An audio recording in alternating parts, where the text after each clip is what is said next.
রাদিয়াল্লাহু তাআলা আনহু বলেন, হে দুনিয়ার মানুষ, দিলের কান দিয়ে শুনে নাও, মান ক্বরাআল কুরআন ফাস্তাযহারাহু ফাহাল্লা হালালাহু হারামা হারামাহু আদখালাহুল্লাহুল জান্নাহ ওয়া শাফা'ু ফি আশরাতিন মিন আহলি বাইতিহি কুল্লুহুম ক্বাদ ওয়াজাবাত লাহুম নার।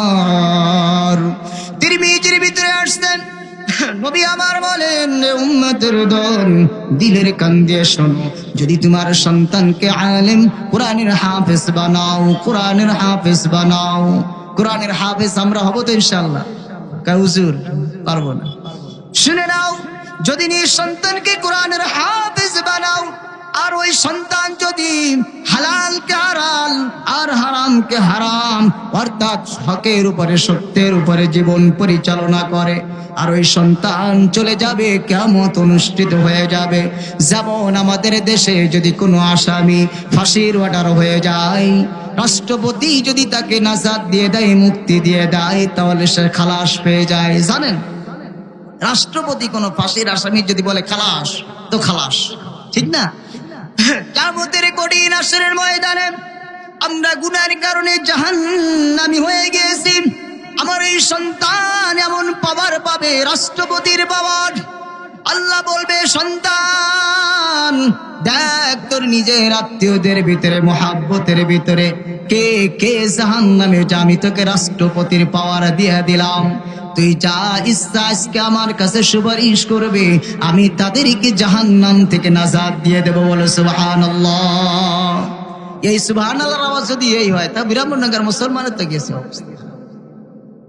ভাইয়েরা আমার, শুধু তাই নয়, হযরত মুআয ইবনে যুহানি রাদিয়াল্লাহু তাআলা আনহু বলেন, মান ক্বরাআল কুরআন ওয়া আমিলা বিমা ফীহি উলবিসা ওয়ালিদাহু তাজাই ইয়াউমাল কিয়ামা। আজকে হাফেজের কারণে সন্তান হাফেজ, পিতার মাথাও টুপি উঠায়া দেছে, ঠিক কিনা বলেন? পিতার মাথায় টুপি উঠায়া দেছে। কিয়ামতের কঠিন হাসরের ময়দান, যেদিন নবীরা নাফসি করবে, পোকামাকড় যাই গলায়, এই কঠিন দিনে যেমন প্রধানমন্ত্রী আসলে আগের থেকে আর্মি, পুলিশরা, বিভিন্ন সেক্টরের গোয়েন্দা বাহিনী এলাকাকে নিরাপত্তা দেয়, ঠিক কিনা বলেন? কিয়ামতের কঠিন হাসরের ময়দানে ওরকম ভাবে ফুল পাওয়ার, প্রেসিডেন্টের পাওয়ার, প্রধানমন্ত্রীর পাওয়ার দিয়া একজন আলেম হাফেজের পিতা মাতাকে সামনে এবং পিছনে অসংখ্য ফেরেশতা হুইসেল বাজাইতে বাজাইতে আসবে। সকল মানুষ কিয়ামতের দিন তাকায় থাকবে, কে রে এই কঠিন দিনে এমন আনন্দে আসে। তাকায় দেখবে আর কেউ না, ও তো আমাদের গ্রামের সেই রিক্সাওয়ালা, ভ্যানওয়ালা, শ্রমিক আব্দুল করিম, আব্দুর রহিম, রহিমা বেগম। কারণ তার ছেলে আলেম হয়েছে, হাফেজ হয়েছে, যার কারণে আল্লাহ কিয়ামতের কঠিন এই দিনে তাকে নূরের সিংহাসন দিয়ে, নূরের তাজ পরায়া মানুষের সামনে এরকম ভাবে উত্তম ভাবে সংবর্ধনা দিতে দিতে জান্নাতে পৌঁছে দিবে। বলি সুবহানাল্লাহ। আল কুরআন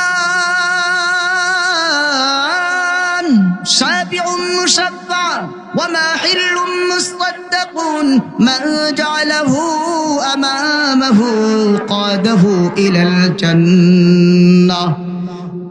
ভালো করে দিলের কান দিয়ে শুনি, ওয়া মান জাআলাহু খালফা যারি সাকাতাহু ইলান নার।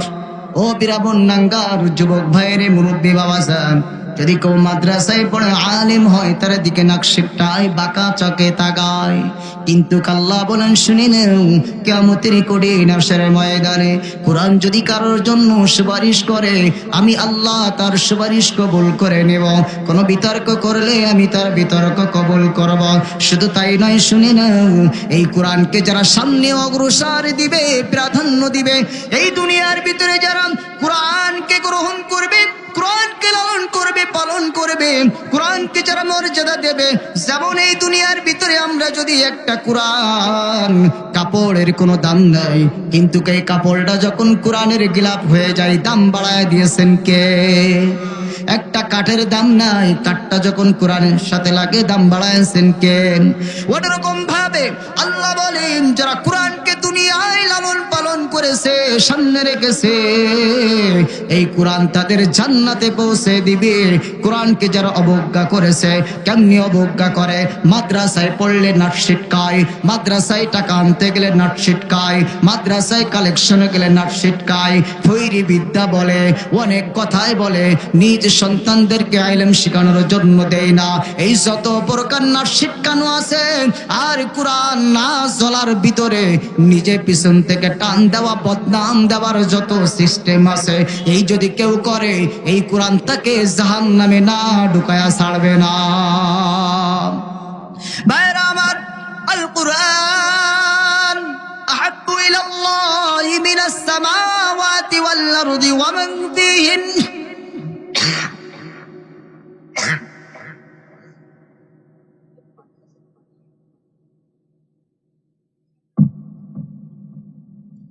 সুনানে দারমির ভিতরে আসছে, নবী আমার বলেন, এরা উম্মতের দল, দিলের কান দিয়ে শোনো, ওই আমার আল্লাহর কাছে আসমানের নিচে জমিনের উপরে কোরআনের থেকে বেশি মহব্বত, ভালোবাসার আর কোনো বস্তু নাই।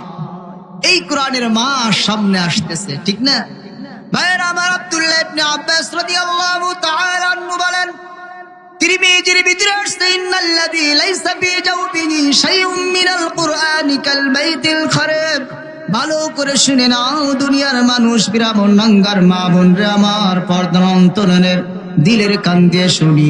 আল্লাহর নবী বলেন, যেই ব্যক্তি কোরআন জানে না, কোরআন শেখার চেষ্টা করে না, যার অন্তরের ভিতরে কালাম নাই, কোরআন নাই, এই ব্যক্তি যতই জ্ঞানী হোক, গুণী হোক, গবেষক হোক, আর দুনিয়ার শিক্ষায় শিক্ষিত হোক, ওর মতন উজাড় বিরান ব্যক্তি দুনিয়ার আর কেউ নাই। ওর মতন খারাপ ব্যক্তি এক কথায় কেউ নাই। কারণ যার ভিতরে কোরআন নাই, তার ভিতরে কি আছে? শয়তান আছে, ঠিক না? তাকায় দেখেন না, আজকে বড় বড় চেয়ারে যারা বসেছিল, এই চেয়ার গুলোতে যদি ভালো ভালো মানুষ থাকতো, বলেন তো দেখে আমার দেশটা সোনার বাংলাদেশ সোনা দিয়ে মুড়ানো সম্ভব ছিল কি ছিল না?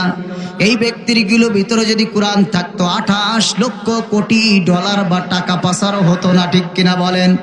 আজকে আমার পরে যিনি আলোচনা করবেন, একজন চেয়ারম্যান ইউনিয়নের, উনিও একজন চেয়ারম্যান। বিভিন্ন জায়গার চেয়ারম্যানদেরকেও দেখা যায় চেয়ারম্যান চেয়ারগিলি করতে করতে করতে করতে নিজের চেয়ারটাও খেয়ে ফেলে, ঠিক কিনা বলেন? জনগণের যত সম্পদ সব লুণ্ঠন করতেছে, খেয়ে ফেলতেছে, উপর থেকে নিচে আপ টু বটম সব একই তাল। কারণ ওই ব্যক্তির গুলোর ভিতরে কোরআন নাই। কি নাই বলেন? কোরআন নাই। হুজুর কোরআন পড়তে জানি না। ভাইরা আমার, রাসূল আরবি সাল্লাল্লাহু আলাইহি ওয়াসাল্লাম বলেন, ইকালু লিসাহিবিল কুরআন ইকরা ওয়ারতাকি ওয়ারাত্তিল কামা কুনতা তুরাত্তিলু ফিদ দুনিয়া ফাইন্না মানসিলাকা ইনদা আখিরি আয়াতিন তাকরাউহা। এই দুনিয়ার মানুষ শুনে নাও, তুমি যে কয়টা সূরা মুখস্থ করেছো না কেন, যদি সেই অনুযায়ী আমল করো, সেই অনুযায়ী যদি তুমি পড়ো, তুমি একজন হাফেজ কোরআন 1 ঘন্টা বসে কোরআন তেলাওয়াত করে, তুমি শুধু সূরা ফাতিহা পড়ো, পারো 1 ঘন্টা বসে তেলাওয়াত করো, একই পরিমাণ সমপরিমাণ সওয়াব আমল নামায় দান করবেন কে? এই জন্য তুমি সূরা ফাতিহা বেশি বেশি তেলাওয়াত করো, সূরা ইখলাস বেশি বেশি তেলাওয়াত করো। আমি আগেই বলেছি, জান্নাতটা পাকা ময়দান। আল্লাহর নবী বলে, সূরা ইখলাস 3 বার পাঠ করলে 1 খতম কোরআনের সওয়াব। শুধু তাই নয়, এই সূরা ইখলাস 10 বার পড়লে জান্নাতে একটা বিল্ডিং এর মালিক বানায় দেবেন কে?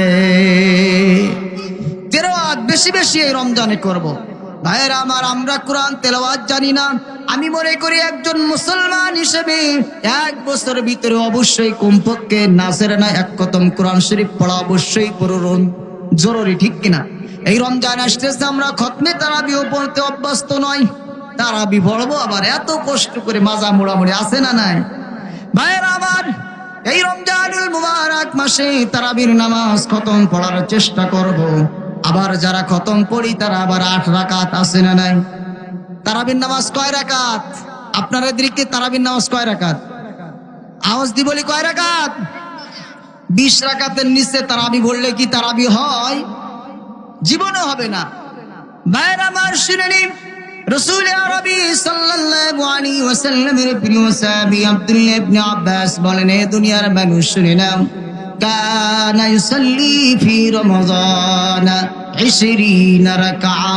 বুখারী শরীফের টিকার ভিতরে আসছে রাসূল আরবি সাল্লাল্লাহু আলাইহি ওয়াসাল্লাম তারাবির নামাজ 20 রাকাত আদায় করতেন।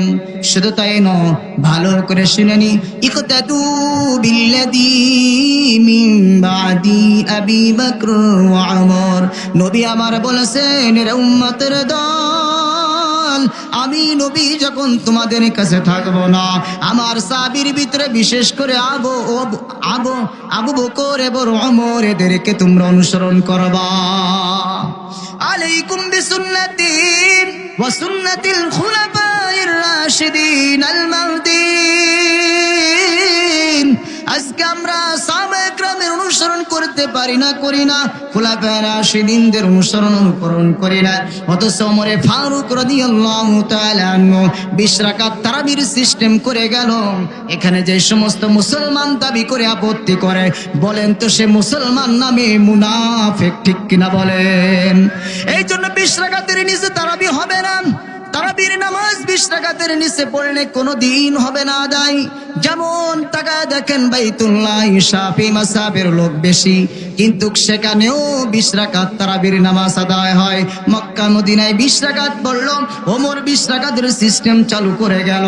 সকল উলামা একরাম হক্কানি সকলে 20 রাকাত পড়তে বলে পড়ে, যারা এর নিচে পড়তে বলে পড়তে চায়, এর থেকে বেশি আমল সোর দুনিয়ায় আর কেউ নাই, ঠিক কিনা বলেন? ভাইরা আমার, রমজানুল মুবারক মাসে বেশি বেশি আমলের ভিতরে একটি আমল, শুধু তাই নয়, রমজানুল মুবারক মাসে তাহাজ্জুদের আমলটা করব। রাজি আছি তো ইনশাআল্লাহ? তাহাজ্জুদ নামাজ কখন পড়তে হয়? আমরা তো কোনোদিন তাহাজ্জুদ পড়তে জানি না। রাত 3টে 4টের সময় খেলা হবে, ওই পর্যন্ত জাগ্রত থাকতে পারে মুসলমান, কিন্তু আল্লাহর কদমে সেজদা দেবে মুসলমানের এটা নসিব হয় না। এর মতন বদনসিব মুসলমান দুনিয়ার কে থাকতে পারে? থাকতে পারে না। আল্লাহর নবী সাল্লাল্লাহু আলাইহি ওয়াসাল্লাম বলেন, আফযালুস সালাতি বাদাল মাফরুদাতি সালাতুহু বিল্লাইল। হে দুনিয়ার মানুষ, শুনে নাও, ফরজ নামাজের পরে সব থেকে আল্লাহর কাছে প্রিয় নামাজ হলো তাহাজ্জুদের নামাজ। বলি সুবহানাল্লাহ। আলা আদুল্লুকুম আলা আবওয়াবিল খায়র, আস-সাওমু জুন্নাহ ওয়াস-সাদকাতু তুতফাইল খাতিয়া কামা তুতফাইল মাইন নার ওয়া সালাতুহু মিন জাওফিল লাইল। হযরত মুআয ইবনে জাবাল বলেন, হে দুনিয়ার মানুষ, ভালো করে শুনে নাও, নবী আমার বলতেছেন, ও সাহাবায়ে কেরাম, আমি কি তোমাদের জন্য ভালোর রাস্তা, কল্যাণের রাস্তার কথা বলে যাব না? সাহাবায়ে কেরাম বলেন ইয়া রাসূলুল্লাহ। আল্লাহর নবী বলেন, রোজা হলো তোমাদের জন্য ডাল স্বরূপ। যেমন যুদ্ধের ক্ষেত্রে ডাল যদি কারোর কাছে থাকে, তাহলে সে তার জানের নিরাপত্তা পায়। এক কথাই নবী বুঝাইলেন, যদি কোনো ব্যক্তি সঠিকভাবে রোজার যে হকগুলো আছে, রোজা শুধু না খেয়ে থাকার নাম নয়, রোজা হলো চোখের হেফাজত, রোজা হলো জবানের হেফাজত, রোজা হলো কানের হেফাজত, রোজা হলো অঙ্গ প্রত্যঙ্গের হেফাজত, রোজা হলো হালাল রিজিক দ্বারা ইফতার করা, সেহরি করার নাম। রোজা হলো ওই আল্লাহর প্রতি আশা এবং আল্লাহর প্রতি ভয়ের নাম হলো রোজা। এইভাবে যদি কেউ আদায় করতে পারে, আল্লাহর নবী বলেন তার জন্য জাহান্নাম হারাম হয়ে যাবে, কল্যাণের রাস্তায় চলে যাবে। 2 নম্বর হলো সাদাকা করম। আজকে তো আমরা সদকা করতে না, দান সদকা হুজুর আমি কামাই করেছি দেবো কেন, তাই না? ভাইরা আমার, ও তো আল্লাহ যত জায়গায় বলেছেন, ওয়া মিম্মা রাযাকনাহুম ইউনফিকুন। কোরআনের যত জায়গায় কথা আল্লাহ বলেছেন, সব বলেছেন আমি দিছি। এই দুনিয়ায় আমাকে আপনাকে পাঠিয়েছেন কে? আওয়াজ দি বলেন কে? এই আল্লাহর নাফরমানি আমরা কেমনে করি বলেন তো? আল্লাহ আমাকে দুনিয়ায় পাঠাইলেন, মুসলমানের ঘরে পাঠাইলেন। আল্লাহ তোমাকে হাজারো মাখলুকাতের ভিতরে অন্য কোন মাখলুক বানাইতে পারতেন, ঠিক কিনা বলেন? আল্লাহ আমাকে আপনাকে মানুষ বানাইলেন, শুধু মানুষ না, শ্রেষ্ঠতম উম্মতের আল্লাহ আমাকে আপনাকে শ্রেষ্ঠতম মাখলুক হিসেবে বনি আদম বানাইলেন। ওয়ালাকাদ কাররামনা বনি আদম বানাইলেন। এরপরে শুধু তাই না, আদম বানায়া নবী মুহাম্মদের উম্মাত ছাড়া অন্য কোন উম্মাত বানাইতে পারতেন, তাও বানান নাই, শ্রেষ্ঠতম উম্মাত বানাইলেন। শুধু তাই না, এই উম্মাতের অসংখ্য অগণিত ধর্মের মানুষ আছে, শ্রেষ্ঠতম ধর্মে ইসলাম ধর্মে দান করলেন। শুধু তাই না, এই আল্লাহ আমাকে আপনাকে পাঠায়া অন্ধ বানান নাই, বুবা বানান নাই, বধির বানান নাই, ল্যাংড়া বানান নাই, খুড়া বানান নাই, বিবেক শক্তি দান করেছেন। অনেকের সন্তান নাই, অনেকের বিবি নাই, অনেকের মা নাই, কিন্তু কই আল্লাহ আমাকে আপনাকে এই দুনিয়ায় শ্রেষ্ঠতম উম্মত বানায়া এত সুন্দর জবান দান করলেন, চক্ষু দান করলেন, কান দান করলেন, বিবেক শক্তি দান করলেন, অর্থ দান করলেন। এ বড় লোক ধনী ভাই, একটু তাকায় দেখো, রমজান আসতেছে, তুমি তো দান করতে চাও না, কিন্তু তাকায় দেখো তোমার বাড়ির পাশের মানুষ তোমার থেকে দেখতে সুন্দর, তার মেধাও ভালো, সব কিছু ভালো, কিন্তু তার অর্থ নাই, সম্পদ নাই, শিক্ষাও তোমার থেকে বেশি। আল্লাহ তোমাকে অর্থ দিয়ে পরীক্ষা করতে চায়, দেখতে চায় তুমি অর্থ কোন জায়গায় ব্যয় করো। আজকে তুমি মসজিদ, মাদ্রাসা, ইতিম মুসাহিদের দান করতে পারো না, অথচ তুমি যদি কোথাও খেলা হয়, ফুটবল হয়, সেখানে তুমি দান করতে পারো। আল্লাহ বলেন, ওয়ায়ুতিমুনা আত-তাআমা আলা হুব্বিহি মিসকিনাও ওয়া ইয়াতীমান ওয়া আসীরা ইন্নামা নুত'iমুকুম লিওয়াজহিল্লাহি লা নুরিদু মিনকুম জাযাআন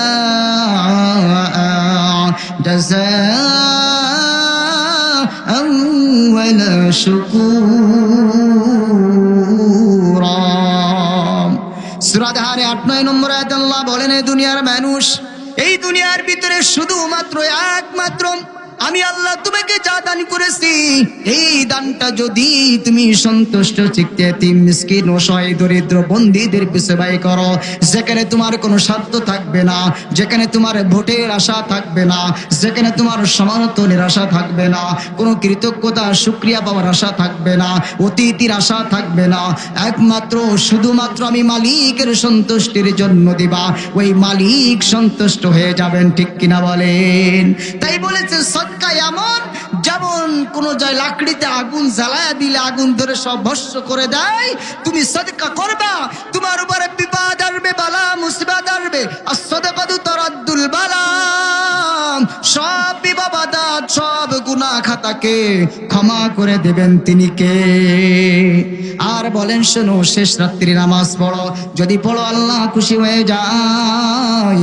আল্লাহর নবী বলেন, আশরাফু উম্মতি হামলাতুল কুরআন ওয়া আসহাবুল লাইল। হযরতে আব্দুল্লাহ ইবনে আব্বাস বলেন, হে দুনিয়ার মানুষ শুনে নাও, এই দুনিয়ার ভিতরে সব থেকে শ্রেষ্ঠতম, সব থেকে কল্যাণ, সব থেকে উত্তম হলো তারাই যারা কোরআনুল কারীম, ইসলাম গবেষণা করে ইসলাম নিয়ে চলে, যারা হাফেজে কোরআন, যারা ইসলাম অনুযায়ী, দিন অনুযায়ী, কোরআন অনুযায়ী যাদের জীবন, যাদের পরিবার, ব্যক্তি জীবন, পারিবারিক জীবন, সামাজিক জীবন, রাষ্ট্রীয় জীবন, যাদের অর্থনীতি, রাজনীতি, সমাজনীতি সব কিছুকে কোরআন অনুযায়ী চালাইবে, আশরাফ উম্মতি হামলাতুল কুরআন, কোরআন অনুযায়ী যার জীবনটা পরিচালনা করবে। শুধু তাই না, শেষ রাত্রে, গভীর রাত্রে যখন সবাই ঘুমায়া থাকে, ওই সময় যারা তাহাজ্জুদ নামাজ পড়ে মালিকের কাছে কান্নাকাটি করে, আল্লাহর নবী বলেন, আমার উম্মাতের সব থেকে শ্রেষ্ঠতম উম্মাত হলো তারাই। বলে সুবহানাল্লাহ। মাজার হক গ্রন্থের ভিতরে লেখক লিখেছেন, শুনে নাও দুনিয়ার মানুষ, হযরতে জুনাইদ বাগদাদী রাহমাতুল্লাহি আলাইহি, উনি বিশাদ কোন একজন দার্শনিক, গবেষক, আল্লাহর প্রিয় একজন গোলাম ছিলেন। তার জামানায় উনি মারা গেলে নুরানা খাদিম স্বপ্ন দেখে বলতেছেন, হুজুর, আল্লাহ আপনার সাথে কেমন আচরণ করলো বলেন তো দেখি। হুজুরে বলতেছেন, শুনে নাও, আমি দুনিয়ার ভিতরে যত ওয়াজ ও নসিহত করেছি সূক্ষ্ম কোন বিষয় গবেষণা করে মানুষকে বুঝিয়েছি কোনো কিছু আল্লাহর দরবারে কবুল হয় নাই। হ্যাঁ, আমি ওই গভীর রজনীতে যখন উঠিয়া উজু করিয়া ছোট ছোট সূরা দিয়ে মালিকের কদমে সিজদা দিয়েছি, মালিক আমার এত বেশি খুশি হয়ে গেছে, খুশি হয়ে বলেছে, জুনাইদ ওই শেষ রাত্রের নামাজের কারণে আমি তোমাকে ক্ষমা করে দিয়েছি। বলে সুবহানাল্লাহ।